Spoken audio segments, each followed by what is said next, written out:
All right, it's time to crush some hearts and ruin some dreams. Week 3 is officially upon us, which means a new power ranking for the top NFL teams at this point in the year. There are a lot of surprises. Time to panic in Cincinnati. Things are looking pretty good in Miami. Is Josh Allen back? Let's dive right into the rankings and answer all of your questions. Number 6, Ravens. In our preseason power rankings, we mentioned Lamar Jackson and his impact on the Ravens offense. Jackson over the middle, Andrews has it and still going, muscling his way inside the 40. We all know about his incredible athleticism and ability to move around the field. We haven't seen a better rushing quarterback since Vic, and maybe even ever. But the biggest X factor with this Ravens team, Jackson's ability to move the ball in the air. Well, he must have been a fan of the video because that is exactly what we saw him do in the first 2 weeks. Move the ball in the air. Lamar winding up, going deep for Bateman. He's got him! Touchdown! Through week 2, Lamar has thrown for 406 yards at an impressive 74.5%. Even more impressive was the way Lamar spread the ball out. The Ravens had 8 different receivers catch a ball, including rookie Zay Flowers and new pickup Odell Beckham Jr. Beckham did suffer an injury during the game against the Bengals, but head coach John Harbaugh said it is nothing to worry about. The defense did a great job holding its own against Joe Burrow and the Bengals, which, thanks to the Bengals' 0-2 start, may not be as impressive, but a win is a win. The Ravens have a pretty favorable schedule in the next 4 to 5 weeks, so they could use this month to ensure they are in a good position in the AFC come December. Number 5, Bills.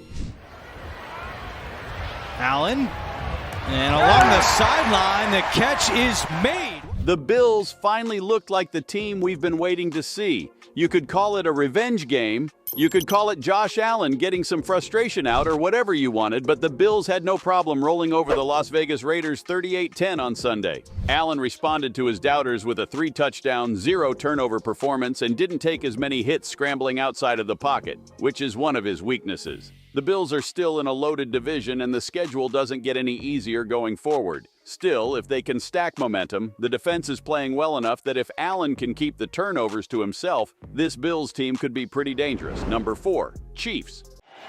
Chiefs trying to get third and 8 done here. Mahomes hit as he throws, and it's caught by Justin Watson. The Chiefs versus Jaguars on paper looked like one of the week's games. A rematch of the AFC Championship with 2 of the brightest younger quarterbacks facing off against each other. Scheduled in the early slot on Sunday afternoon, this game didn't pop off the television screen, ending in a 17-9 victory. On the bright side, Chris Jones is back, and this is looking like one of the better Chiefs defensive units in a while. Keeping Trevor Lawrence and the Jags out of the end zone is quite a feat, especially after a week where they put up 31 points in a victory. Patrick Mahomes looked great per usual, and Travis Kelce appeared in the end zone in his first week back after missing the game against the Lions. Andy Reid will always keep his team in a position to win every game, and this could be the year he sets them up to solidify the dynasty.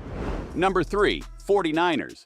Front has a crease, McCaffrey with speed, down the sideline, McCaffrey one man to beat, a little hesitation. Even though they may have sold their future away to draft Trey Lance, which completely blew up in their face, there aren't a lot of teams that are feeling better than the San Francisco 49ers. They'll take any win they can get, but their Week 2 victory wasn't as easy to snag as the previous game. The LA Rams and 49ers have an interesting history because of their coaches and the new rivalry that exists. Head coaches Kyle Shanahan and Sean McVay worked together on previous staffs in Washington and are 2 of the brightest and smartest coaches in the game, so this matchup always proves to be close. But the 49ers defense was able to hold out, forcing 2 turnovers, 1 to end the game essentially. Brock Purdy once again looked to hold his own, throwing for 200 yards and 0 turnovers. I'm sure his coaches are stressing him. They don't need him to be MVP and throw for 50 touchdowns. If this team can build a strong game plan behind Coach Shanahan and execute at a high level,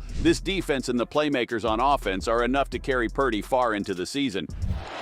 Purdy with pressure in his face, throws, and coming back to get it is Deebo Samuel. Number 2, Dolphins. 10 across the middle, caught by Waddle, and there he goes! Look at Waddle fly! Are the Dolphins for real? This may be one of the pleasantly surprising storylines of the season. The Dolphins looked like they could be legit last season, but health issues, especially with QB Tua Tagovailoa, made it hard to truly see what this team could do. But now that we are in a fresh season, watch out. There are playmakers all over both sides of the ball. Receivers Tyreek Hill and Jalen Waddle are arguably two of the fastest receivers in the league. 3 to it throws. Durham Smythe with the catch for the first down. Tua was in the discussion for MVP last season before he got hurt, but he is setting himself up to be right back in the mix of things. He is averaging a little under 360 yards per game, which is exactly what Miami fans want to see with his available weapons. However, one of the biggest bright spots from this team is head coach Mike McDaniel. Arguably one of the smartest coaches in football right now, he is using his pieces in a way that will benefit how they work. Hey, let's get more. More. They giving it up. More. For example, Tyreek Hill has been moved around during pre-snap motions, which seems to help him get off the line quicker, forcing the defender to follow along with him. The schemes that McDaniel is coming up should be getting a lot of attention from around the league, and it might be time to finally start including the Dolphins with the best in the AFC. Music to Miami fans' ears. Number 1, Cowboys. 48-yard line. Jake Ferguson leads the way for Pollard.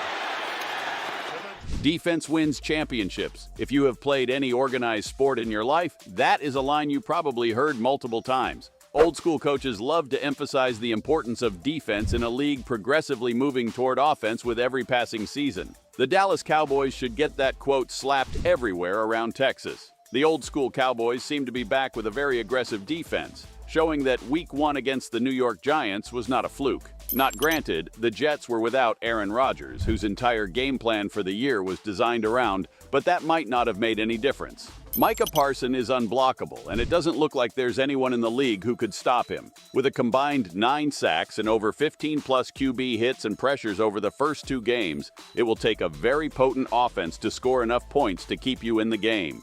We could talk about Dak Prescott and the offense, but that is not the soul behind this team. The Cowboys' defense looks like they kill the spirit of the opposing team, and when you win the mental game in the NFL, the scoreboard will reflect that most of the time. The biggest thing for Dallas, keep everyone healthy and rested. The regular season awards don't mean anything if you burn out because of fatigue and injuries by December or January. But the Cowboys seem to be the real deal, and head coach Mike McCarthy should be doing everything he can to ensure they don't lose this momentum. As much as it kills me to put the Cowboys as number 2 because I know they're gonna blow it and make me look silly, it's hard to ignore what this club is doing. Well, there you have it. It's a little different from our preseason rankings, but we are getting to know more and more about each team as the weeks pass. So what do you think? Did we forget about anybody? Let us know in the comments and subscribe so you don't miss our new videos every week. See you in the next one.